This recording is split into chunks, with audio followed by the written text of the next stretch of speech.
चलिए आगे डिस्कशन करते हैं। गवर्नमेंट स्कीम सांसद आदर्श ग्राम योजना, समझिएगा, ठीक है। हाँ, बिल्कुल बिल्कुल बिल्कुल, रील मैं भी बनाता हूं। हाँ, थोड़े बहुत कुछ पर्सनल भी होते हैं, कुछ ऑफिशियल भी होती हैं, दोनों तरीके की होती हैं, जैसी जब जो दिल करता है कर लेता हूं। इसलिए वही मैं आपको भी कहता हूं ना कि लाइफ को जिए, आराम से जिए, ठीक है। लाइफ में सब चीजें शामिल करिए, आप अपनी खेल कूद मस्ती हर चीज को अपने शेड्यूल में शामिल करिए, क्योंकि जब ये चीजें नहीं होंगी, कोई एक चीज होगी ना, तो कुछ दिनों बाद आपका जो दिमाग है ना, ठीक है, वो कहीं ना कहीं परेशान होने लगेगा, ठीक है। जैसे जॉब, अगर मान लो मैं ही हूं, जॉब ही करता रहूं सुबह शाम तक, 24 घंटे मेरे सिर्फ जॉब ही हो, तो क्या होगा, एक समय ऐसा लगेगा जैसे मैं मतलब बहुत सी चीजें मेरे पास से छूट रही हैं, ठीक है। तो ऐसा नहीं होना चाहिए, ठीक है। जिंदगी यही है, एक ही जिंदगी मिली है और एक बार ही जीना है, ठीक है। सब कुछ करना है, लेकिन तो उसके लिए एक प्रॉपर शेड्यूल बना के चीजें करनी है, ध्यान रखिएगा। करंट के अलावा मोनाली जी मैं इकोनॉमिक्स पढ़ाता हूं, अर्थशास्त्र, ठीक है, अर्थशास्त्र पढ़ाता हूं। नंबर ऑफ वीडियोस अर्थशास्त्र के यूट्यूब पर मेरे पड़े हुए हैं। अगर अर्थशास्त्र की आप तैयारी कर रहे हैं या आप एसएससी की या किसी भी एग्जाम की तैयारी कर रहे हैं जहां अर्थशास्त्र आता है, तो उससे रिलेटेड, ठीक है, नंबर ऑफ सेशंस मैंने लिए हुए हैं। चलिए अब स्टार्ट करें, ठीक है। शुरू कर रहा हूं सांसद आदर्श ग्राम योजना, समझ लीजिएगा इसको बहुत अच्छे से। सांसद आदर्श ग्राम योजना, जैसा कि नाम से ही विदित है, आदर्श ग्राम यानी एक ऐसा गांव बनाएं, एक ऐसा गांव बनाएं जो सबके लिए एक आदर्श बन जाए, एक आइडियल बन जाए, लोग वैसा ही गांव क्या करना चाहें, बनाना चाहें। अभी बता दूंगा, सब बता दूंगा सारी बातें, ठीक है। तो पहले सुन लीजिएगा बहुत अच्छे से, फिर आपके जवाबों को क्लियर करूंगा। तो मैं बात कर रहा हूं सांसद आदर्श ग्राम योजना की। नरेंद्र मोदी जी की यह योजना थी, नरेंद्र मोदी जी के कार्यकाल में ही इसको लॉन्च किया गया, लेकिन इसकी जो सोच है, जो थिंकिंग है, वो डेवलप हुई थी गांधी जी की थिंकिंग के द्वारा। गांधी जी का कहना था कि भारत के विकास का रास्ता गांवों से होकर के गुजरता है। जब तक आप रूरल इंडिया को डेवलप करने के बारे में नहीं सोचोगे, आप इंडिया को डेवलप नहीं कर सकते, क्योंकि आज भी 70% जनसंख्या कहां पे निवास करती है, ये ग्रामीण क्षेत्रों में निवास करती है। तो दैट्स वाई इस स्कीम को लागू किया गया कि क्या करना है, जितने भी भारत में सांसद हैं, एमपीज हैं, उन एमपीज को अपनी कॉन्स्टिट्यूंसी में जो उनका अपना क्षेत्र है, उस क्षेत्र में गांव को गोद लेना है। जो गांव हैं उन गांवों को गोद लेना है, ठीक है। 8 गांव का टारगेट दिया गया था 2024 तक, ठीक है, कि 2014 से 2019 के बीच में 3 गांव और 2019 से 2024 में 5 गांव, मतलब हर साल 1 गांव। ये टोटल 8 विलेजेस का टारगेट था कि हर एक सांसद 8 गांव को गोद लेगा और उन गांवों में बहुत सारी एमिनिटीज यानी कि सुविधाओं को डेवलप करेगा, ठीक है। देख लीजिएगा वो सुविधाएं कौन कौन सी हो सकती हैं, जैसे कि शिक्षा की सुविधा हो सकती है, पानी व्यवस्था है, बिजली की व्यवस्था है, कृषि गोबर, गैस प्लांट है, इंटरनेट है, ठीक है। ये सभी सुविधाएं जिससे कि गांव में लोगों का जो रहन सहन का स्तर है वो बढ़ सके, ठीक है, और लोग जो माइग्रेट कर रहे हैं शहरों की तरफ वो ना हो पाए। आपको कुछ ना कुछ रोजगार के साधन भी यहां पर क्या है, डेवलप करने हैं। तो क्या और किस तरीके से, ये आप सोचिए, सांसदों को मौका दिया गया, ठीक है, आप अपने हिसाब से सोचिए और अपने गांव को डेवलप करिए। कुछ रिस्ट्रिक्शंस भी रखी गई, जैसे कि कोई भी सांसद अपना जो पैतृक गांव है उस गांव को गोद नहीं ले सकता, क्योंकि याद रखिएगा जिस गांव से वो बिलोंग करता है उसको तो वो अच्छा बना ही देगा, ठीक है। तो याद रखिएगा, बस ये कुछ रिस्ट्रिक्शंस थी कि अपना गांव और अपना स्पाउस, यानी कि अगर सांसद महिला है तो पति वाला भी गांव नहीं होना चाहिए, और सांसद अगर पति है तो पत्नी वाला गांव भी आपको गोद में नहीं लेना है। इन कुछ रिस्ट्रिक्शंस के साथ इस योजना को शुरू किया गया। तो ब्रीफिंग में बस इतना याद रखिएगा, सांसद आदर्श ग्राम योजना के अंतर्गत देश में जितने भी सांसद हैं, चाहे वो लोकसभा के सांसद हो, चाहे वो राज्यसभा के सांसद हो, उनको गांवों को गोद लेना पड़ता है, फिर उन गांवों का विकास करना पड़ता है, होलिस्टिक डेवलपमेंट। अब कुछ फैक्ट्स हैं, वो फैक्ट्स को समझते हुए चलते हैं। देखिएगा यहां पर फैक्ट्स, SAGY यानी सांसद Adarsh Gram Yojana, popularly known as सांझी, सांझी के नाम से इसको जाना जाता है। एक और नाम, was launched by the prime minister of India on 11 अक्टूबर 2014। 2014 में ही भाजपा की सरकार बनी थी और 2014 में ही 11 अक्टूबर के पहले 2 अक्टूबर गांधी जी की जयंती होती है और 2 अक्टूबर 2014 को शुरू किया गया था स्वच्छ भारत अभियान। तो गांधी जयंती के बाद से ही गांधी जी का जो एक आइडिया था वो यहां पर अमल में लाया गया और इस योजना को लॉन्च किया गया था on the birth anniversary of Jayaprakash Narayan, JP Narayan, Jayaprakash Narayan. ठीक है, इन्होंने भी बहुत योगदान दिया है भारत के विकास में। अगर इनकी बात करें तो इन्होंने 1950 में सर्वोदय योजना, सर्वोदय प्लान भी बनाया था जयप्रकाश नारायण ने, और जयप्रकाश नारायण जी को अगला गांधी कहा जाता था। ठीक है, मतलब गांधी जी के बाद के गांधी। इनकी भी वही फिलॉसफी थी, उसी फिलॉसफी पे चलते थे। इवन 1942 में इन्होंने जो quit India movement Gandhi ji के द्वारा शुरू किया गया था उसका भी हिस्सा रहे हैं। तो ये गांधी जी को मानते थे और गांधी जी के पद चिन्हों पे ही चलते थे। तो इन्हीं की बर्थ एनिवर्सरी के दिन क्या किया गया था, इस योजना को शुरू किया गया था। सांसद Adarsh Gram Yojana is a village development project. सांसद आदर्श ग्राम योजना किससे संबंधित है? ग्राम विकास परियोजना है, जो कि ग्राम के विकास यानी गांव के विकास से संबंधित एक योजना है। Under this scheme each member of parliament on the responsibility to develop the institutional and physical infrastructure and 3 villages by 2019।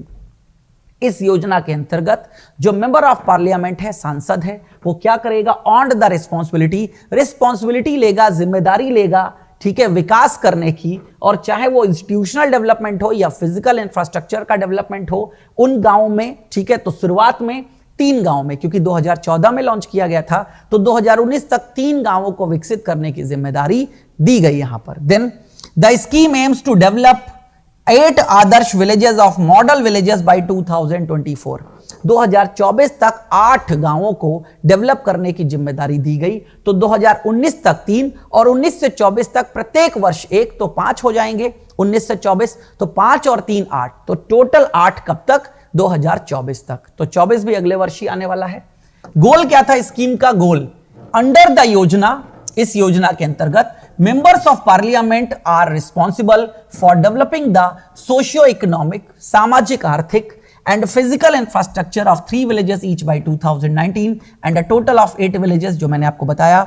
The first Adarsh Gram was to be developed by 2016 and 2 more by 2019। पहला जो आदर्श ग्राम है वो आदर्श ग्राम 2016 तक डेवलप करना था, और इसके बाद बचे हुए 2, क्योंकि 2019 तक 3 करने थे, तो पहला 2016 तक और अगले 2 कब तक? 2019 तक। अब ये यहां पर अगर आपको लिखा हुआ दिख रहा हो अटल नगर, ये पहला गांव था जो मोदी जी ने गोद लिया था, क्योंकि मोदी जी भी सांसद हैं। कहां से? बनारस से। तो वाराणसी में यह गांव आता है अटल नगर। अटल नगर पहला गांव था जिसको मोदी जी ने गोद लिया था। तो इस तरीके का डेवलपमेंट आप यहां पर देख रहे हैं। देन राजनाथ सिंह जो कि डिफेंस मिनिस्टर हैं, उनकी कॉन्स्टिट्यूंसी है लखनऊ 2014 में। तो याद रखिएगा वहां पर उन्होंने बेटी नाम के गांव को गोद लिया था। ऐसे हर एक सांसद ने जो पहला गांव गोद लिया था, at that time number of questions exam में पूछे गए हर किसी के गांव के बारे में कि कौन कौन फेमस पर्सन है और उसने कौन से गांव को गोद लिया था। तो अब तो डायरेक्टली गांव से क्वेश्चंस नहीं पूछे जाएंगे, क्योंकि अब तो 8 गांवों की बात हो रही है ना। अब तो हर एक सांसद के 5-5, 6-6 गांव हो गए हैं। तो याद रखिएगा अब डायरेक्टली गांव से संबंधित प्रश्न तो नहीं पूछा जाएगा, लेकिन इनसे संबंधित प्रश्न एग्जाम में आ रहे हैं। आगे समझिएगा। फ्रॉम 2019 टू 2004, 19 से 24, 5 more Adarsh Gram must be developed by each MP. प्रत्येक एमपी यानी कि मेंबर ऑफ पार्लियामेंट के द्वारा एक गांव को क्या किया जाएगा? विकसित किया जाएगा, 1 ईच ईयर, प्रत्येक वर्ष। This implies that a total of 6433 Adarsh Gram of the 2,65,000 gram panchayat will be created by 2024। इसके अकॉर्डिंग याद रखिएगा 6,433 आदर्श ग्राम यानी कि आदर्श गांव डेवलप होंगे ऑफ द 2,65,000, और इन गांवों के अंतर्गत 2,65,000 ग्राम पंचायत जो है वो क्रिएट होंगी। कब तक? 2024 तक। Then how to select a village for Sansad Adarsh Gram Yojana. सांसद आदर्श ग्राम योजना के अंतर्गत गांव का चुनाव कैसे होता है, देख लीजिएगा क्या क्या लिखा हुआ है। A gram panchayat would be a basic unit. जो लोग गांव से रहते होंगे वो ग्राम पंचायत को जानते होंगे। ठीक है, एक सबसे बेसिक यूनिट ग्राम पंचायत मानी जाती है। ठीक है, जो 2-4 गांवों से मिलकर के क्या है बनी होती है ग्राम पंचायत। तो ग्राम पंचायत सबसे बेसिक यूनिट होती है। It will have population of 3,000 to 5,000 in plain areas and 1,000 to 2,000 in the hilly, tribal and difficult area. तो याद रखिएगा 3,000 से 5,000 की आबादी एक ग्राम पंचायत में होती है अगर वो प्लेन जगह पर है, और 1,000 से 3,000 के बीच में आबादी होती है अगर वो पहाड़ी क्षेत्र में है या आदिवासी क्षेत्र में है या कोई डिफिकल्ट एरिया है वहां पर। The MP would be free to identify a suitable gram. MP कोई भी गांव चूज कर सकते हैं, याद रखिएगा फ्री हैं, ये ऐसा नहीं कि सरकार उनको गांव की लिस्ट चुन करके देगी। एमपी सारे फ्री हैं, वो अपने हिसाब से गांव चुनेंगे। To be developed as Adarsh Gram, जो कि आदर्श ग्राम के रूप में डेवलप करना है, अदर देन हिज और हर ओन विलेज और दैट ऑफ हिज और हर स्पाउस। वही जो मैंने आपको बताया कि खुद का गांव या स्पाउस का गांव, स्पाउस पति है तो पत्नी स्पाउस और पत्नी है तो पति स्पाउस, तो उसके गांव को गोद नहीं लेना है, यह पहले बता दिया गया। अब सांसद दो प्रकार के हैं, एक लोकसभा के सांसद हैं, एक राज्यसभा के सांसद हैं। राज्यसभा जो कि उच्च सदन है और लोकसभा जो कि निम्न सदन है। लोकसभा के सांसद की कॉन्स्टिट्यूंसी कंफर्म होती है। आप जिस भी भारत के क्षेत्र में रहते होंगे वहां एक सांसद जरूर होगा, उसको कहते हैं लोकसभा सांसद, जिसको आप बाई फेस जानते होंगे, आपके शहरों में उसकी होर्डिंग लगी हुई आपको दिखती हैं। दूसरे होते हैं राज्यसभा के सांसद, जो कि इनडायरेक्टली इलेक्टेड होते हैं, उनका अप्रत्यक्ष रूप से चुनाव होता है, अप्रत्यक्ष रूप से वो पूरे राज्य से लिए जाते हैं। तो याद रखिएगा उनकी कोई एक सिंगल कॉन्स्टिट्यूंसी नहीं होती है कि ये क्षेत्र इस राज्यसभा का, ये क्षेत्र इस नहीं। राज्यसभा के सांसदों का पूरा राज्य होता है, तो वैसे ही यहां पर चुनाव करने का मौका दिया गया। जो लोकसभा का एमपी है, choose a gram panchayat from with in his और हर कॉन्स्टिट्यूंसी। अगर लोकसभा का एमपी है तो वो जहां पर जो उसका अपना क्षेत्र है उस क्षेत्र से चुनेगा। राज्यसभा का MP chooses gram panchayat from the rural area of a district of his or her choice in the state from which he or she is elected। जिस राज्य से वो चुना गया उस राज्य का कोई भी क्षेत्र हो सकता है, उस राज्य के किसी भी जिले का कोई भी गांव वो गोद ले सकता है। और तीसरे यहां पर आते हैं दोस्तों नॉमिनेटेड एमपीज। नॉमिनेटेड मतलब ठीक है, राष्ट्रपति के द्वारा यहां पर मनोनीत किए गए। तो राष्ट्रपति के द्वारा अब लोकसभा में कोई मनोनीत नहीं होता है, लेकिन राज्यसभा में 12 सदस्य राष्ट्रपति के द्वारा मनोनीत होते हैं। जैसे सचिन तेंदुलकर राज्यसभा के सांसद हैं, लेकिन मनोनीत सांसद हैं। ठीक है, कौन से मनोनीत? चुनाव नहीं हुआ है, राष्ट्रपति के पास पावर है कि वो 12 लोगों को मनोनीत कर सकता है। तो जो मनोनीत सांसद है ना, वो कहीं भी choose a gram panchayat from the rural area of any district in the country. जो नॉमिनेटेड हैं वो किसी राज्य से भी नहीं है, तो वो पूरे भारतवर्ष में कहीं भी किसी भी जगह का कोई गांव गोद ले सकते हैं। तो ये 3 क्राइटेरिया बहुत अच्छे से याद रखिएगा कि अगर लोकसभा का एमपी है तो, राज्यसभा का एमपी है तो, और नॉमिनेटेड एमपी है तो।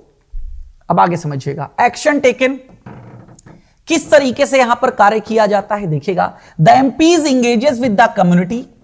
जो एमपी होगा, मेंबर ऑफ पार्लियामेंट, सांसद होगा, वो वहां के लोगों से बात करेगा, कम्युनिटी से जुड़ेगा, समुदाय से जुड़ेगा, facilitate the village development plan and mobilise the necessary resource particularly from corporate social responsibilities and फिलैंथ्रोपीज।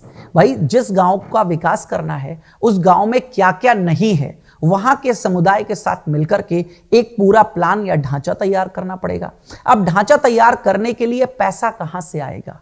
ठीक है, तो वो पैसा एक तो हिस्सा किसका दे दिया गया, गांव को विकसित करने के लिए सीएसआर जो कॉर्पोरेट सोशल रिस्पॉन्सिबिलिटी है, यानी जो बड़े बड़े उद्योग के घराने हैं ना, इनको क्या करना पड़ता है, अपने प्रॉफिट का एक हिस्सा कॉर्पोरेट सोशल रिस्पॉन्सिबिलिटी पे खर्च करना पड़ता है। जैसे कई तीर्थ स्थान वगैरह पर आप जाते होंगे, देखते होंगे कोई प्याऊ लगा है पानी पिलाने वाला, कोई हैंडपंप है, उसमें लिखा होता है स्टेट बैंक ऑफ इंडिया के द्वारा। ठीक है, इसको स्टेट बैंक ऑफ इंडिया ने दिया है। कई बार कुछ आप रेलवे स्टेशन पर सीटें देखते होंगे, उसमें लिखा होता है। ठीक है, बहुत बहुत धन्यवाद। ठीक है, तो उसमें सीटें आप देखते होंगे रेलवे प्लेटफॉर्म पर, उस पर भी लिखा होता है बैंक ऑफ बड़ौदा द्वारा दी गई। इस तरीके की चीजें जो लिखी हुई मिलती है ना, ये सब पार्ट है कॉर्पोरेट सोशल रिस्पॉन्सिबिलिटी का, CSR बोलते हैं इसको। हर एक कंपनी को अपने प्रॉफिट का 2% CSR में देना पड़ता है। तो CSR जो मिलेगा उससे इसको विकसित किया जाएगा। पहला एजेंडा, पहला पैसा कहां से आएगा? CSR से गांव का विकास किया जाएगा। दूसरा याद रखिएगा यहां पर एमपी को जो लोकल एरिया डेवलपमेंट फंड मिलता है, एमपी लैड, प्रत्येक एमपी को 5 करोड़ रुपए साल का अपने फंड का मिलता है। उस फंड को भी वो यहां पर खर्च कर सकता है। एमपी लैड्स के बारे में भी मैंने आपको बताया हुआ है, पूरी की पूरी स्कीम बताई हुई है, क्योंकि एमपी लैड्स की अभी जो स्कीम है वो रिवाइज करी गई थी, उसके बारे में डिस्कशन किया है मैंने। The planning process in each village is a participatory exercise coordinated by the district collector. किस तरीके से विकसित करना है उसकी जो प्लानिंग प्रोसेस है, वहां का जो डिस्ट्रिक्ट कलेक्टर होता है ना, जिलाधिकारी, वो पार्टिसिपेट करेगा। वो क्या करेगा? पार्टिसिपेट करेगा, यहां पर ध्यान रखिएगा। Then MPs also fill up critical gaps in plan using the members of parliament local area development fund। जो क्रिटिकल गैप है यहां पर, जो भी फंड्स की कमी आ रही है, वो फंड्स की कमी, ठीक है, यहां से भी पूरी की जा सकती है। जो एमपी का लोकल एरिया डेवलपमेंट फंड मिलता है, जो कि प्रत्येक वर्ष 5 करोड़ का होता है और ये नॉन लैप्सेबल होता है। सांसद आदर्श ग्राम योजना आपको समझ में आ गई होगी पूरी तरह से। तो यही है सांसद आदर्श ग्राम योजना, ठीक है।